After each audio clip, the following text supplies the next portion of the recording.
right. Now call to order the committee of the whole meeting of February 6th, 2023. The time is 7 p.m. Ben, would you please call the roll? Member Volt. Here. Member Shroyat. Here. Member Waring. Here. Member McLeeser. Here. Member Wyatt. Here. Member Matheny. Here. Member Orr is absent, 6 present. Motion to excuse member Orr. So moved. All in favor? Aye. Aye. Opposed? Motion carries. Okay, let's start off with Daryl. In your packet, item 3A, which is a request from the administration to reclassify 33 parcels scattered throughout the city that are currently zoned office building. And if you look at in your packet on page 8, you will notice items A through H describe the various 33 parcels. Some of these will return to a Main Street zoning or be placed in the Main Street zoning. Some will be returning to a residential neighborhood. Some will go to GBA. This is not, let me just take a step back. This reclassification is consistent with the current use. And it's also consistent with what we did, I want to say about 18 months ago when we were over in the other chamber, where we took some residential properties and made sure that the zoning for those residential properties was correct. So again, this is a technical cleanup in some respects. It smooths it out a little bit.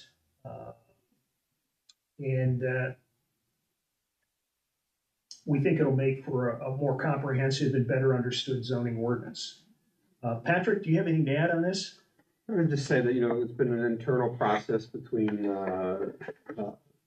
Marty Van Gundy and his department, and then Ben Young, to a lesser extent myself, working to try to get this. It does make sense, but it's not a classification that we're ever going to use again. It's more representative of the time gone by.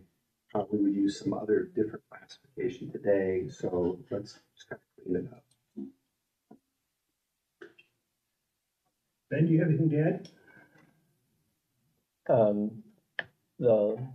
The 33 parcels are all of the office building zoning remaining in the city, and part of what started this is 3 of the parcels were almost coincidentally 3 of the property owners came to us and asked to be rezoned, and it just sort of spiraled into looking at all of the office building throughout the city.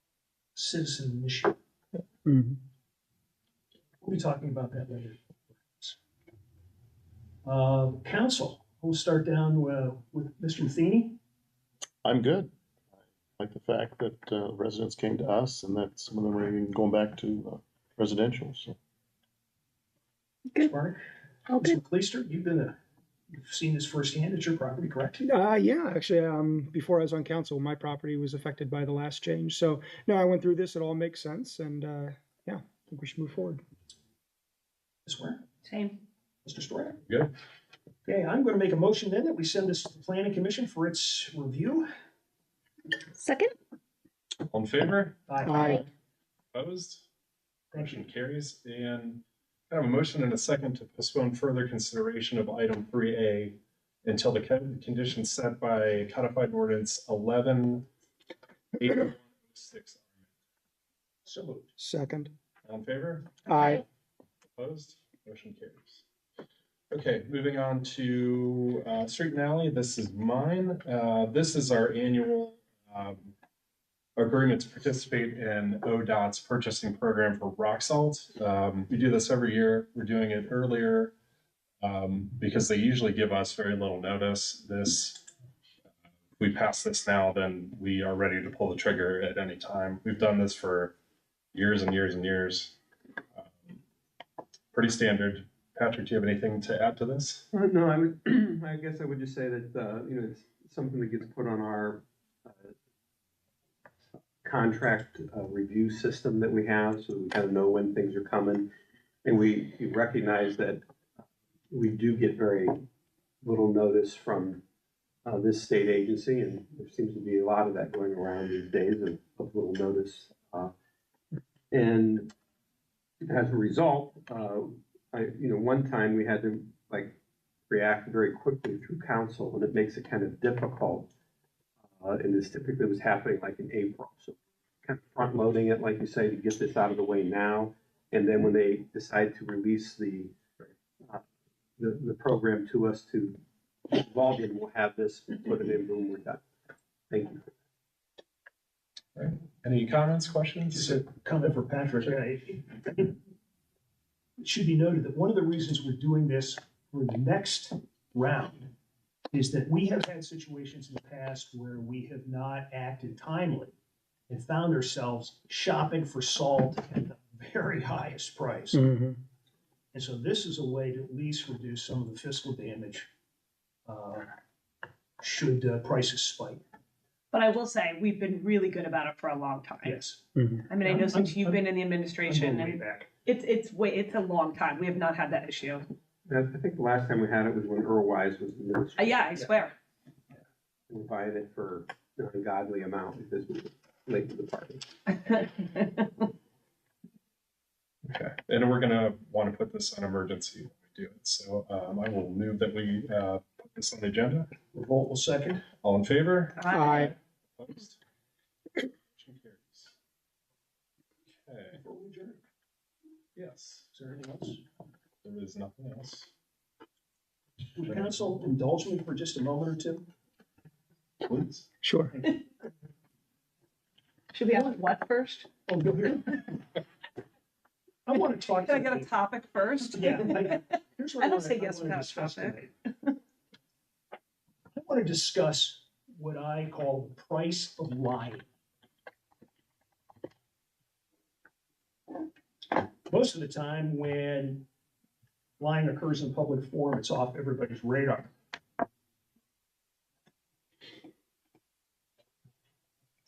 But I've got a couple of examples that affect the taxpayers in two very different and important ways.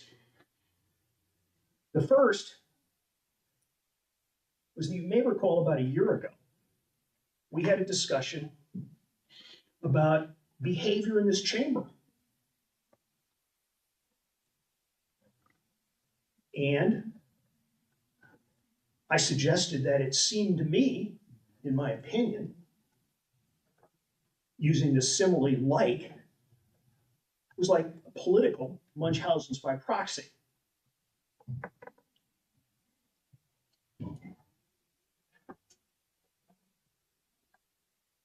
Mr. Tripp filed a false statement with the Ohio Civil Rights Commission,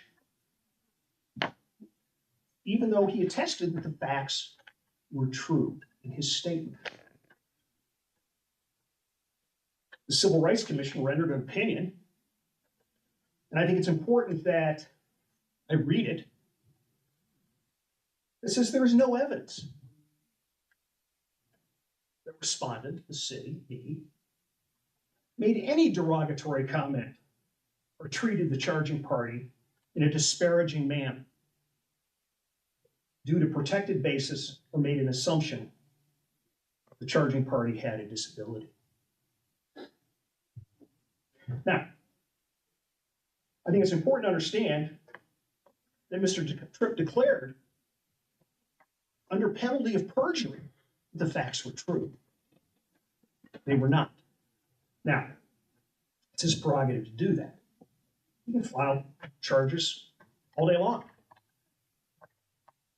What people need to understand is it costs the taxpayers $1,860 to defend a bogus charge. Lied under oath, and the taxpayers paid for it. More significant,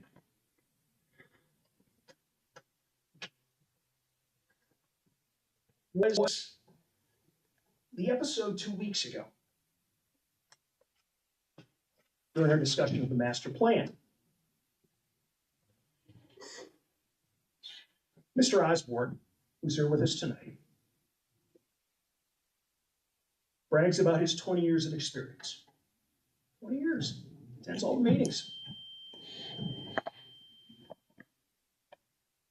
He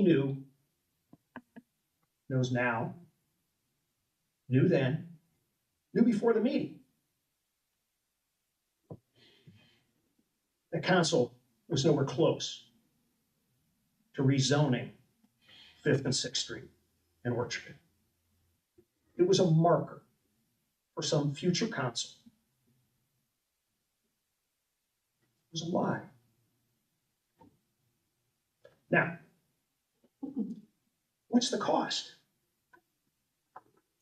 Well, here's what it is.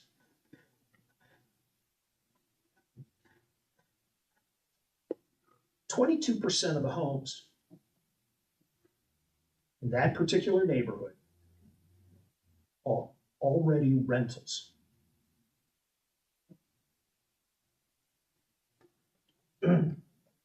At some point, somewhere below 50%. Rentals likely rot the neighborhood. How so? By out-of-town landlords who don't really care about property maintenance. First things to go usually is landscape. There's dogs chained in the yard. Paint those.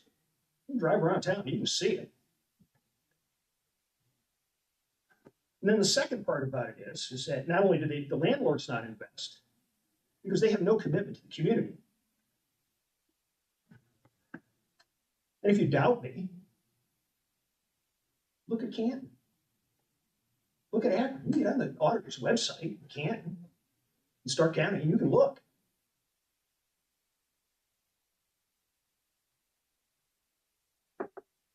Happen here? Don't know. I'll come to that in a minute.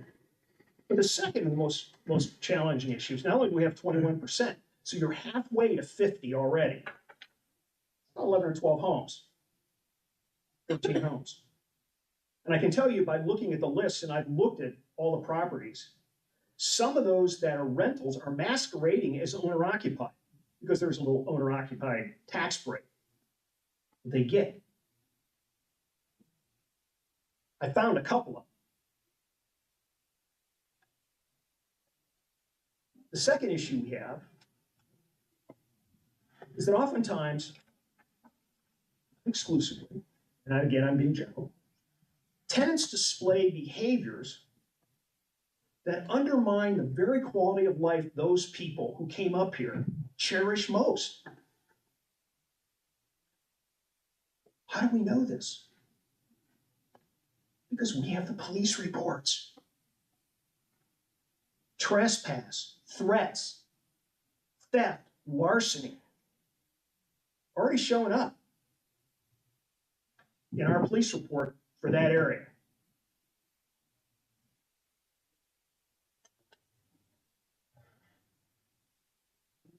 It wasn't all that long ago that Mrs. Revolt and I bought our first house. We scrimped and we saved and we got it and we were happy. And I recognize that for many of the people who live up there in an owner-occupied home that they have, larger than their 401k, larger than their savings account, that's it. Now, as I look at tenants, the police reports, as I look at the percentage of landlords, is this a freckle? Or is it melanoma? What is it? I don't know yet. But here's what I can tell you. The very man who was denigrated a year ago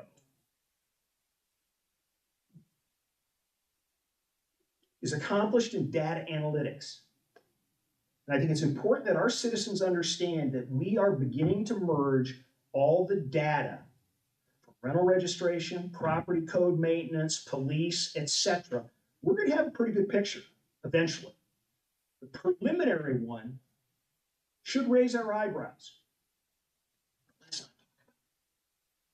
Let's not put it anywhere that any future council will even think about it until the damage is done. What's the solution? I don't know. But I do know this. that if at some future point, the administration and a council are not attentive to this issue, and it's not only in this neighborhood, property values will go down. And like melanoma, that cancer can metastasize to other neighborhoods. More police calls, more complaints. But let's not talk about it. No. Why would we want to worry about where taxpayer resources are going to be spent in the future for some future council? We don't want to know. So instead,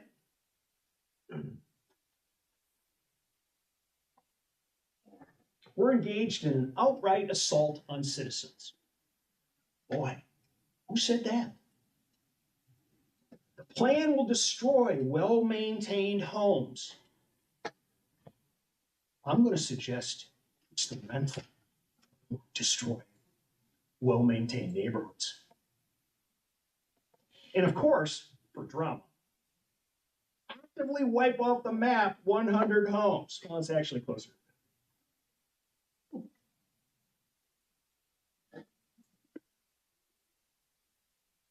So, what does a lie do?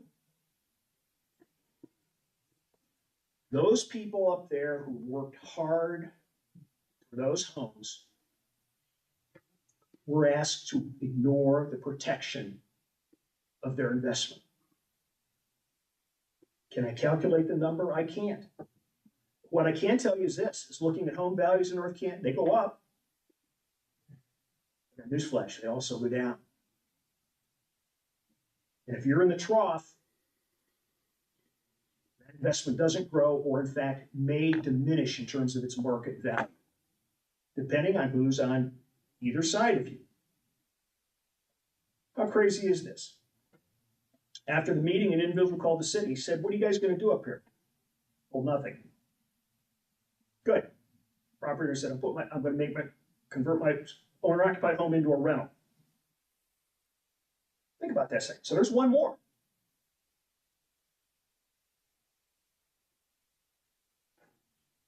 A friend of mine has a rental property up there. Says, I hate rental registration. It's a rental. Why is that? Yeah, you guys are coming into my place. But I'm glad because I went in. Smoke detectors were beeping. The tenants removed all the smoke detectors rather than put batteries in. Now, where those houses are stacked one on one, big fire. Again, behaviors that aren't conducive to a well-ordered and well-run neighborhood.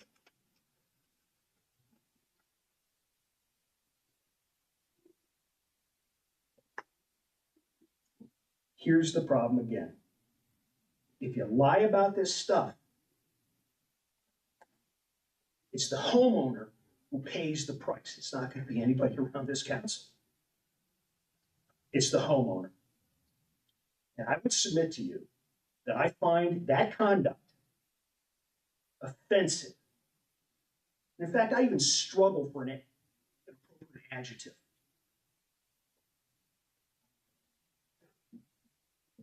Anybody who's been around this room knows that in the last 24 months, we have undergone one fairly decent rezone up on North Market Avenue. And anybody who was paying attention knows that the council, the administration, and the developer spend an inordinate amount of time ensuring that the residents affected were happy and pleased. And for an individual to claim that the city is going to cause the extinction of a neighborhood is disgusting. There is no defense for lying like that. None.